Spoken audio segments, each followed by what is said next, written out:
In The Creator, AI shows signs of human emotions, but can the movie soften my hard heart into feeling emotions for AI? I'll let you know at the end of this spoiler-free review of The Creator. But first, if you like my reviews, please like, subscribe, and hit the notification bell so you don't miss any future videos.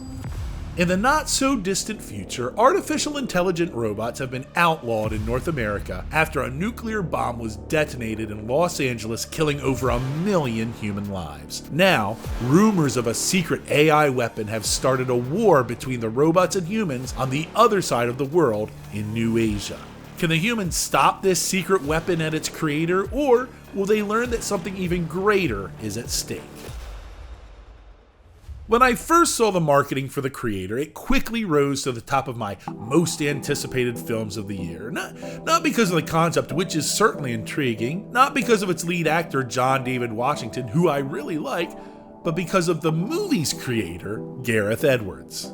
If you don't know his name, you probably know him as the director of Rogue One, a Star Wars story. And as claimed as that film was, what caught my attention was his first film from 2010, Monsters. What he established in that first film and has showcased in each film since is his ability to tell a story from the perspective of the characters within the film. So many directors today choose to show you a God's eye view or perspective of the plot and its action.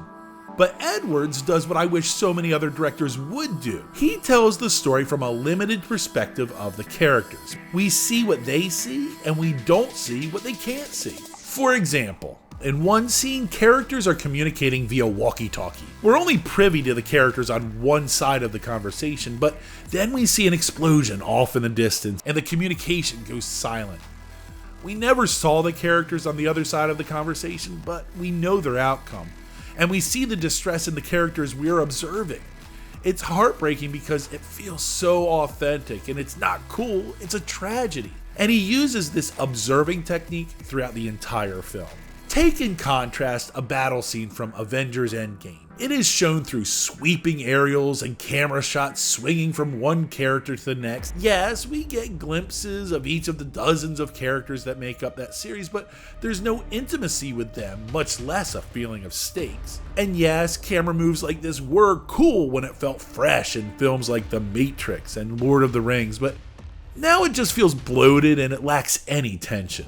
Along with the brilliant directing, The Creator does something essential for the sci-fi genre. The world we see feels lived in. Whether it's a city or a small mountain village, the settings are totally believable. I mean, to the caliber of films like Blade Runner, Children of Men, and District 9. This world feels real, and so once again, the outcome of this world matters to the characters and to us. Though the technology is advanced from what we know today, it doesn't feel unachievable, specifically the robots themselves. If you watch them move, there's something slightly unhuman about them. They're a little quicker, their motions are smoother, but they aren't like superheroes. In fact, they actually remind me of those robot dogs we've seen in the news recently. So that connection to the real world makes this fictitious world feel that much more believable. And the special effects on these robots' heads and appendages never look fake or false, to the point where I stopped wondering how they do it, and I just enjoy the world I've been plunged into. There are a lot more of these details I'd love to mention, but they're so original, they feel like spoilers, and I want you to be able to enjoy them in the context of the movie the way I did. John David Washington is excellent as the lead militant with a mission to achieve and emotional stakes that may possibly complicate his overall objective. To tell his story, Edwards really seems to mimic the techniques of Christopher Nolan, keeping the pace streamlined by revealing key details out of sequence when it's best to tell the audience. He also has moments resembling Terrence Malick, with characters whispering key emotional dialogue under beautiful scenic memories, taking us into the minds and emotions of those characters. And when you hear Washington's voice, it sounds exactly like his dad, Denzel. It is uncanny. The Creator is truly a wonderful movie that combines spectacle with message. And yes, I think the final act strays a bit from the intimacy and gets a little bit too big and bombastic, and the morals may get a little bit too preachy, but none of that detracts from the overall experience this film provides.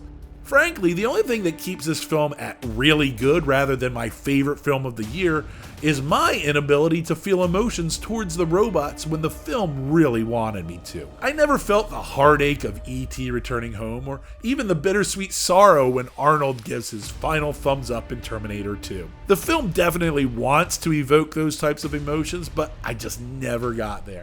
But I think I'm kind of emotionally dead inside anyway. Either way, after the first scene, I leaned over to my buddy and I said, I'm hooked. And the creator kept its claws in me the entire runtime. Don't wait to see this one at home. The creator should definitely be seen in the theater.